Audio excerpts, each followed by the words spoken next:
Bonjour à tous et bienvenue dans cette nouvelle vidéo. Aujourd'hui on va débriefer ensemble ma journée de trading du vendredi 13 novembre 2020. Alors trading ennuyeux, c'est pas du tout le type de journée que j'aime bien. Trading de range c'est pas mon truc. Sans plus attendre, je vais vous montrer les petits trades que j'ai fait.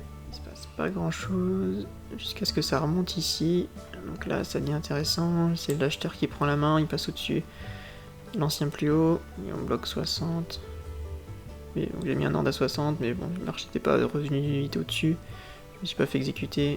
Je vois que l'acheteur est présent, il bloque bien les prix au-dessus. Donc là, l'objectif, c'est de mettre un achat pour jouer la continuation de la tendance. Donc j'essaie d'attraper ce retour pour continuer. Jouer la continuation de la hausse. J'avais vu que ça avait bloqué juste en dessous. Donc je m'étais placé à de l'eau dans le carnet à 59,25. Donc juste en dessous de 60 pour rejouer la poursuite de la hausse du marché. C'est pour ça que vous voyez ici mon prix qui est coloré. Voilà, vous voyez que ça repaye, mais c'est timide. Ça bloque encore 60.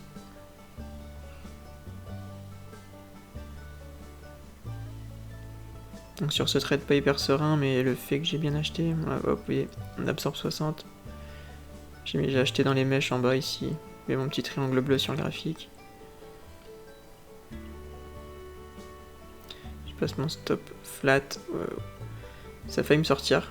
On n'est pas revenu sur les 59,25. Par contre, c'est extrêmement lent. Hop, on bloque 61, 60. Là, on bloque 61. Est-ce que ça va y aller? Je remonte mon stop. On bloque encore au niveau des 61, 61,25. Oui, dès qu'on arrive là, boum, ça redescend. Hop, je retire un lot. Oui, ici en bas, il me reste un seul lot.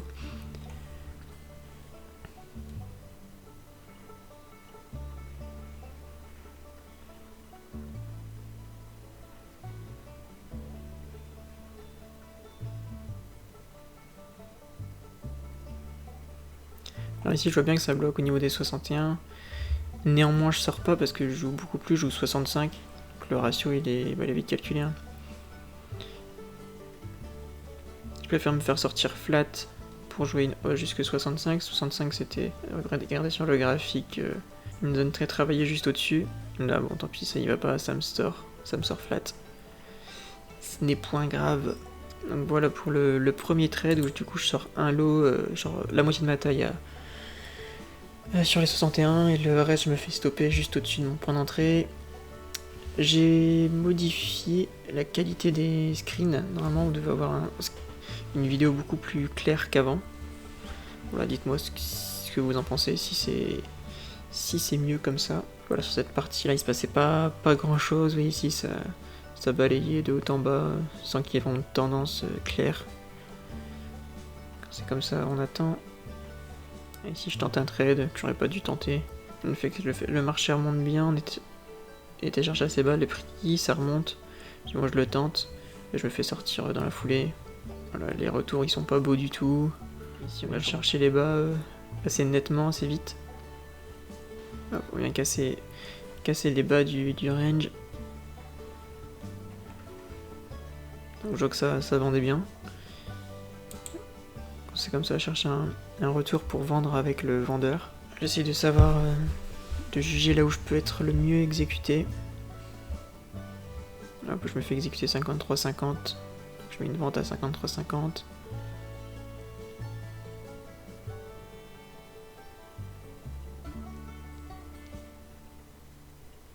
Le marché est mou, c'est super mou.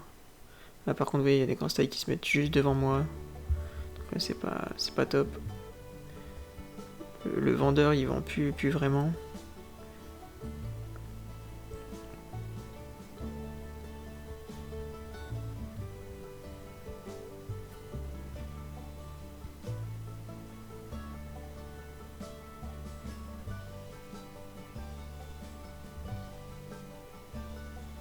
Voilà, donc là, la force vendeuse que j'espère, elle est plus là du tout. Je me fais sortir sur ce trade. Je reste concentré comme dans ce trade parce qu'il est peut-être un peu plus haut, le vendeur.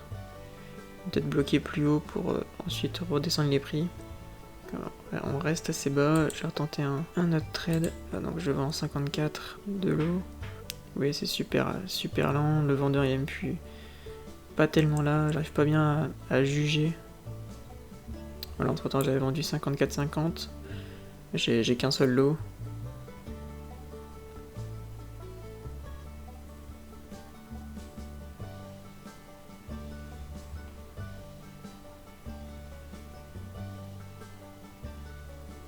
J'ai 55 qui me protègent encore.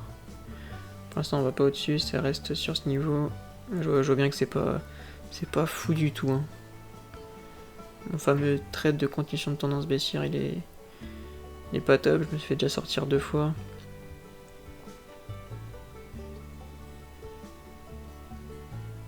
Là, je vois vraiment que ça vend pas du tout.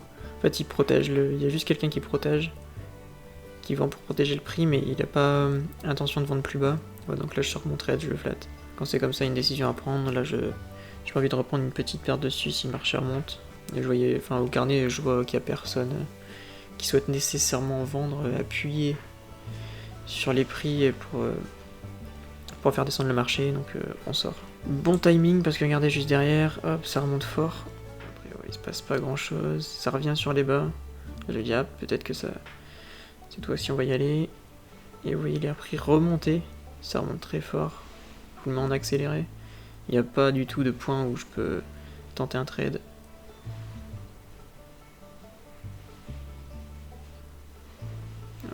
Juste ici, je pense. C'est au niveau des 56. Ça bloquait, ça avait méché ça ici, oui. On avait rebondi dessus, c'était reparti. Là, on traverse. Peut-être qu'il y a un retour à prendre, on va regarder ensemble. Je devais pas être devant. J'ai mon curseur qui est pas sur le carnet. Potentiellement ça bloquait 56, mais c'est pareil, c'est tellement lent qu'on voit pas bien si ça bloque bien ou si c'est juste qu'il y a personne, il n'y a pas trop d'échanges. Voilà, il y avait un petit trade peut-être un petit trade à tenter ici. Par la suite, le marché redescend.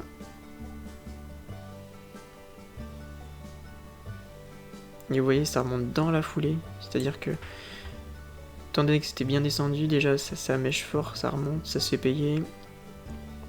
Ici au niveau 52,50 sur le graphe, tient pas du tout, ça remonte fort.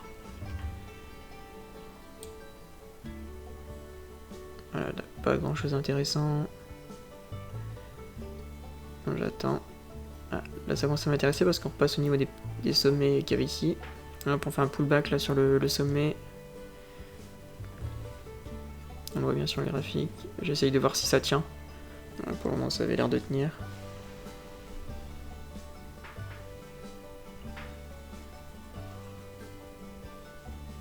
Hop, par contre vous voyez au carnet 600 lots à 60. Voilà, je me place 58,75, je vois que c'est là où ça bloquait bien.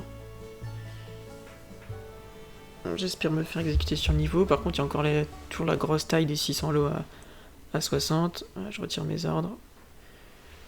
Comme le marché remonte. Oui, il n'y a pas beaucoup d'échanges. Hein. Le marché règne sur 4 prix. C'est vraiment pas top. Mais ça bloque toujours au-dessus de mon niveau sur les 59 et 58,75. On va pas plus bas. Oui, hop, petit excès dessus. Je vois que ça tient. Bon, c'est intéressant. Et j'ai bon, allez, je le tente. De toute façon, c'est dans ma stratégie, c'est le genre de trade que j'essaye de reprendre sur des pullbacks. Il faut que je rentre dans ces trades. Ça tient, par contre, vous voyez, il y a toujours cette taille de 640 lots à 60. Ça, c'est vraiment pas top. Que pour l'instant, il fait pression sur les prix, donc il est pas très actif, mais il laisse pas laisser monter le marché plus haut. J'essaye juste de voir si c'est du spoofing, parce que si c'est du spoofing, dès que ça va remonter sur ses prix, il va s'enlever.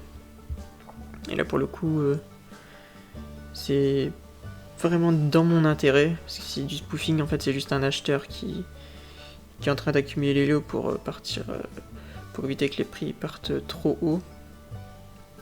Il va acheter au meilleur prix, du coup, l'idée c'est de mettre des lots en face qui vont pas se faire exécuter. Et pour montrer qu'il y a des gros ordres à la vente, alors que lui, en fin de compte, est en train d'acheter, d'accumuler des lots à l'achat, donc des positions acheteuses. Voilà, une fois qu'il aura acheté tous les lots qu'il veut, il va retirer ses ordres. Donc ça, c'est dans ma stratégie, c'est ce que je visais. Vu que je vois qu'il est pas très actif pour le moment. Voilà, je me fais quand même sortir, j'essaie de sortir quand même un lot. Avant, je vois que c'est très lent. Et surtout, je vois qu'il y a l'acheteur, en fait, quand il pousse pas les prix, ça fait quand même un moment qu'on est sur ce niveau. Ça reste du scalping, donc faut aller assez vite. Voilà, je sors un lot et je flatte ma position derrière. Comme ça n'y allait pas, tant pis. Si ça... Je vais pas attendre 20 minutes le temps que ça y aille, surtout je peux me faire stopper juste avant, comme j'ai un stop serré. Et les 600 lots sont toujours là, et vous voyez même il y a 500 lots encore juste derrière. Vous allez voir par la suite ce qui se passe. Hop, on vient de taper les 600 lots, et vous voyez, ils s'enlèvent pas du tout.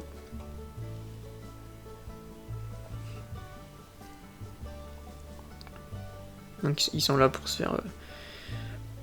faire exécuter apparemment. Hop, et derrière, ce qui se passe. Classique. Une grosse vente market. Probablement une des grosses tailles ici. Un des opérateurs qui avait une grosse taille ici a vendu. A vendu market, donc il a absorbé. Là, à ce moment-là, il était quasiment 17h30. Donc journée, vous voyez ici sur le graphique, 17h26. Ma journée était finie, surtout on était vendredi. Voilà, du coup, journée pas rentable. Hein. J'ai fait des petites pertes ici, une petite perte ici, un petit gain ici un tout petit gain. Mais bon, tant pis, je force pas sur ces deux journées-là. De toute façon, c'était vraiment du trading de range. Il y avait pas. On oscillait sur 10 points, ouais, vraiment plus bas, 12 points et demi. Clairement, c'était pas du tout les grosses journées qu'on attend. Surtout quand on sait qu'on a des journées où ça va osciller sur 50 points. Là, il y a vraiment des gros trades à faire, des bons trades. Donc voilà, tant pis, c'est pas grave. On est en week-end. Voilà, donc fin de la vidéo du débrief. Je vais sortir prochainement une vidéo un peu tuto sur le carnet. Voilà, je suis en train de l'écrire et de la monter. Dites-moi en commentaire si ça vous a plu, si le type de vidéo un peu tuto comme ça que j'essaie de lancer ça vous intéresse. Sur ce, je vous souhaite un bon week-end, quoique on sera lundi quand vous verrez cette vidéo, donc je vous souhaite une bonne semaine plutôt. Et puis à dans 2 jours pour une nouvelle vidéo comme d'habitude. Salut!